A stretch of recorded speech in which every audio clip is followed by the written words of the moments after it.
Hi everyone, and welcome back to another episode of SPEP. Today is Friday, May 15th, 2020, and we are only 15 days away from our 3-month spring break ending and our who knows long summer break to begin. Let's first check in with our weather correspondent at EHS, Bromley the dog.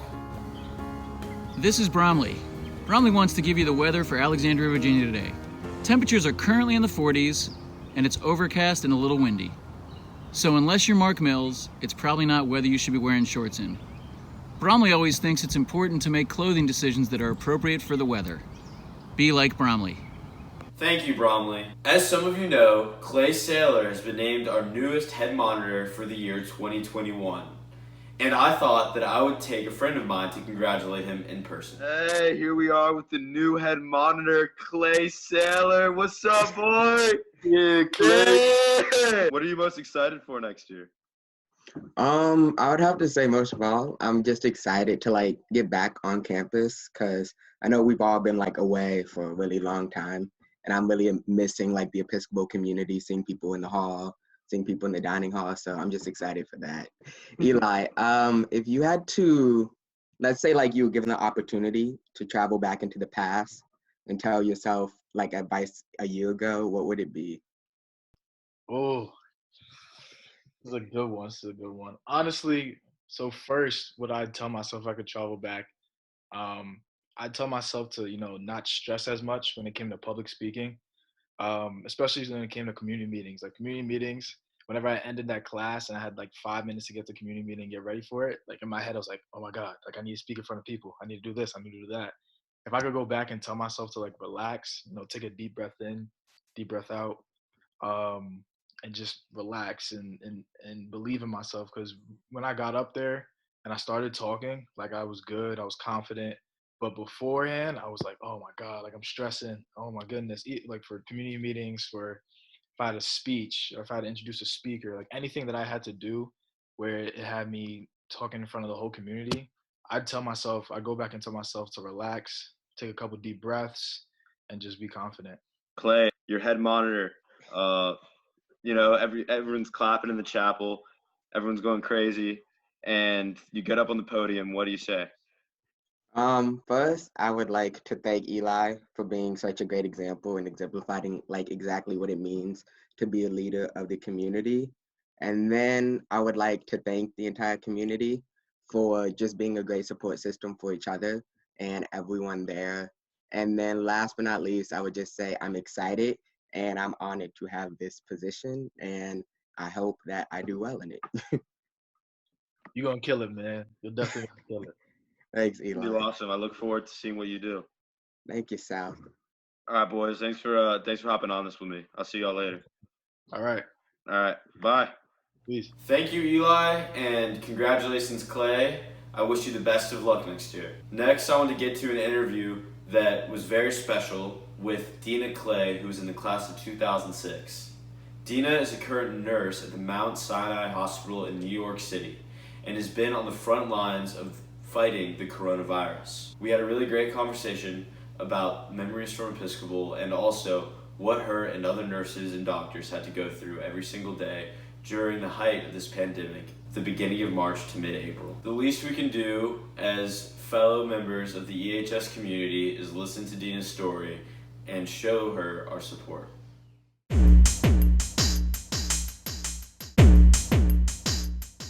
All right, Dina, thank you again for agreeing to interview. It means a lot, and this interview, it's going to mean a lot to a lot of people. I thought that we could start by just a quick introduction for people who don't know who you are, what class you were in, and all that. Yeah, I'm Dina Clay, class of 2006, which I thought was very recent, but apparently that's a long time ago at this point. I think it was 4 years ago. But I'm now I live in New York with my boyfriend. I know, right? Yeah. Yeah, I live in New York. I've been here for almost 10 years now. And I recently switched careers. I've been working as a registered nurse in Manhattan now for just over a year. We can start just with your beginnings at Episcopal. fun question to ask is what dorm did you live on that was just like the one that meant the most to you? Evans, man. Evans all the Evan. way. Which I don't know. I know that they switched which are boys and girls dorms, but Yeah, yeah, I lived on Evans. they switched Hoxton and Dalrymple. I actually was one of the few people who was roommates with my freshman year roommate all 4 years. So my roommate Madeline, we were paired together, and we stayed living together all 4 years, and we lived on Evans the 3 years that we were off of the freshman dorm. What sports did you play or did you play any sports? What was your afternoon option? Yeah, I did. I never played any varsity sports, but we did JV, field hockey, lacrosse. When I was freshman, I did winter soccer, and but then once I got to junior and senior year, I think a few of us chose to do like afternoon art and things like that. That is a very common route. Yeah. Do you have any of the art that you created in afternoon art? Do you remember any of your projects? I always wondered. I didn't do it personally, but friends of mine did, and I always wondered, like, are they gonna hold on to that art, or that, did they? I do still have. So I really loved photography classes with Dad. Those were the best. He's still there, right? He is. Yeah. Yes, Mr. Douglas. Yeah, and I still have. I actually came to New York. I don't know if it was my sophomore or junior year for midwinter break or something, and I took a lot of photos. And he blew up really big. A photo that I took in Central Park, and I still, it's not hanging up right now, but I still have it. That's great. I'm sure he'd be happy to hear that. Hopefully he'll tune into the podcast and realize that and be happy about that. What other memories at Episcopal really just stick out for you? It's interesting timing that you reached out, because whenever spring comes, I think about Episcopal. Especially in my neighborhood, we have a lot of cherry blossoms, and I know those two, I assume they're still there, those two cherry blossom trees on the strip. I just remember that feeling of when spring finally came, the weather starts getting warmer, everybody starts hanging outside again. Was just a really, and you also knew that summer was coming soon, so you'd be on break soon. It was, yeah, I know, it was such a great feeling. It's Camp Episcopal. Yeah, exactly. Those, I think, that was like my favorite time of year at Episcopal, and so around this time of year, especially this spring has been odd, because with the virus and the pandemic in New York City, the city's a very weird place right now, but we've really had this slow and mild spring that we haven't had in a long time. And there's these blooms and flowers that I'm seeing in Brooklyn that I don't remember being so blatant before. And it's a very bizarre dichotomy, but it has been making me think about Episcopal a lot. It's very ironic a little bit that it's so nice outside when you have to stay inside. But I think, when you had asked me, what were some of my favorite things to do at Episcopal, and I feel like most of the things were really just either hanging out on dorm or that those times during the spring when you had a little more downtime and you felt a little more relaxed and got to hang outside. Well, after that, where did you go to school, and how did you get back to New York and eventually become a nurse? Yeah, so I'm from New Jersey originally, and I spent most of my summers. Like I was telling you before, I did go to a summer camp actually in West Virginia, but the rest of my summers I spent up in the Catskill Mountains in New York. So most of my childhood friends are from New York. A lot of my aunts and uncles live here.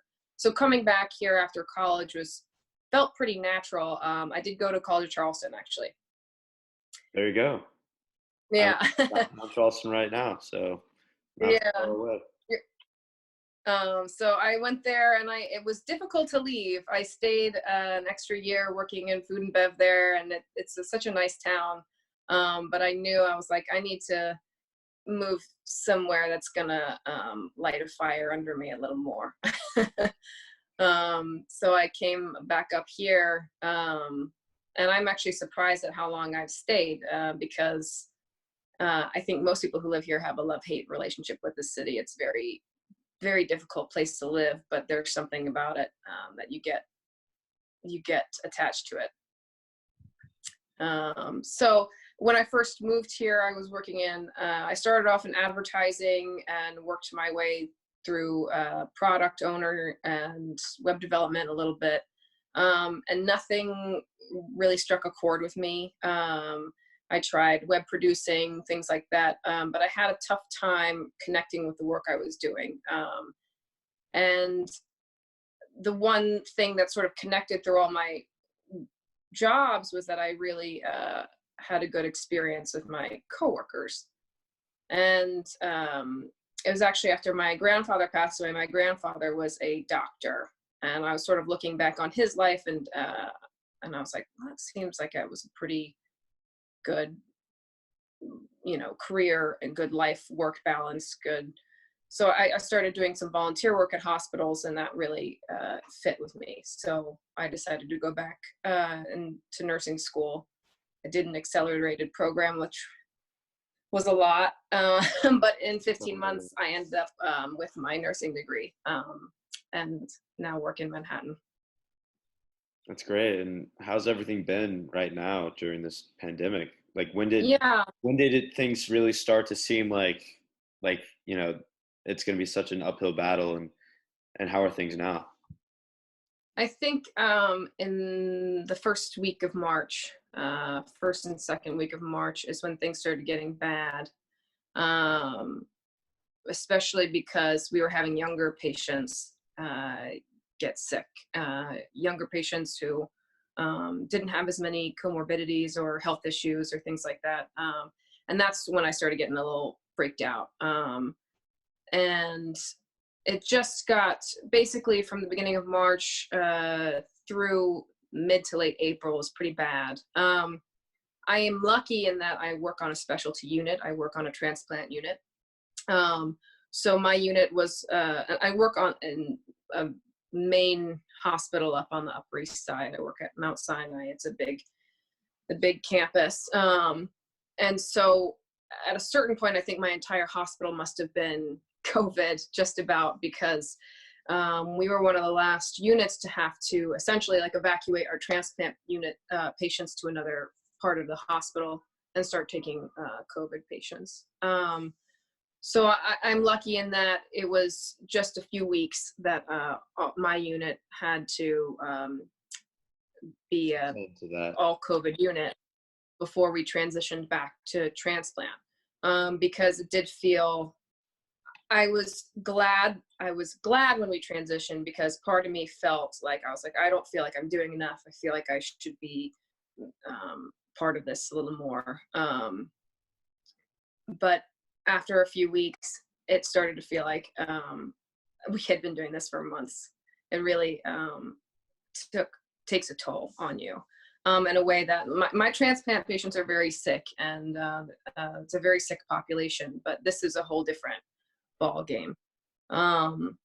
So it was just a few weeks that we had to transfer our unit over, but there's other units and other nurses that I know who've been doing this since early March and are still doing it. And I don't know when they'll be able to go back to what I guess they would deem normal. Yeah.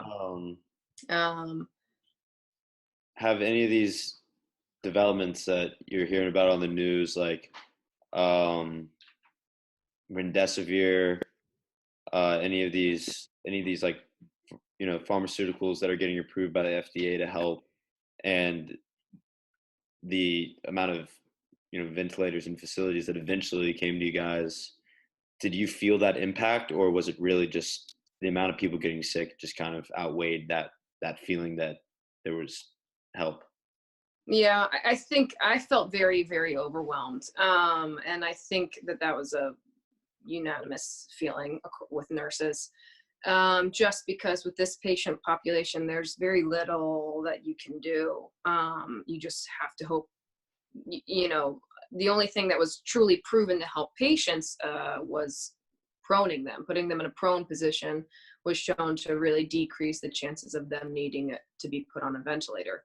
But it's incredibly difficult because a lot of the patients have been so hypoxic, have had such oxygen deprivation for such a long time that they start losing it a little bit. And some of them would get combative. And so trying to regulate somebody's positioning on their stomach on the bed when they're combative or confused or whatnot seemed like almost an impossible thing to do. Not to mention, a lot of them are on BiPAPs or different nasal cannulas, all these different breathing masks. And so trying to have them lay on their stomach with all these machines was also difficult.